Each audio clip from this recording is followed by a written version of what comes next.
ஒவ்வொரு விதமான நோய்க்கு ஒவ்வொரு விதமான கீரை மருந்தாவே பயன்படுதுங்க. இன்னைக்கு ஒரு 10 நோய்களையும் அந்த 10 நோய்களுக்கான 10 வகையான கீரையான மருந்தையும் நம்ம பார்க்க போறோங்க. முதலாவது பார்க்கக்கூடிய நோய் என்னன்னு பார்த்தீங்கன்னா பசியின்மை. அகத்திக்கீரையை சமையல் பண்ணி சாப்பிட்டு வரும்போது பசியின்மை பிரச்சனை தீர்ந்து நல்ல பசி எடுத்து சாப்பிட்டு நல்ல உடல் ஆரோக்கியமாக இருக்கலாம்.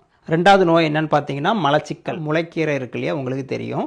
அதை நீங்கள் சமையல் பண்ணி சாப்பிட்டு வரும்போது மலச்சிக்கல் பறந்து போயிடும். மூணாவது பார்த்தீங்கன்னா தோல் சம்பந்தமான வியாதிகளுக்கு சாப்பிட வேண்டிய கீரை என்னன்னு பார்த்தீங்கன்னா அரைக்கீரை. நாலாவது பார்த்தீங்கன்னா பிபி, ரத்த அழுத்த நோய். பிபி உள்ளவங்க பருப்பு கீரை இருக்கு இல்லையா, அதை தொடர்ந்து சமையலில் சேர்த்துட்டு வந்தாங்க அப்படின்னா பிபி கண்ட்ரோலாக இருக்கும். அஞ்சாவது பார்த்தீங்கன்னா யூரின் ப்ராப்ளம் இருக்கு இல்லையா, சிறுநீர் பிரச்சனைக்கு சிறுகீரை அப்படி ஞாபகம் வச்சுக்கோங்க. ஆறாவதாக பார்த்தீங்கன்னா நம்மள போன் இருக்கு இல்லையா, எலும்பு, இதில் வரக்கூடிய தேய்மானம், இந்த மாதிரி போனில் ஸ்ட்ரென்த்து குறையிற பிரச்சனைக்கு சாப்பிட வேண்டிய கீரை என்னென்னா முருங்கைக்கீரை. முருங்கைக்கீரையில் இரும்பு சத்து நிறைய இருக்குது, உங்களுக்கு தெரியும். ஏழாவது பிரச்சனை என்னன்னு பார்த்தீங்கன்னா ஆஸ்துமா. இதுக்கு நம்ம சாப்பிட வேண்டிய கீரை பார்த்தீங்கன்னா தூதுவளை கீரை.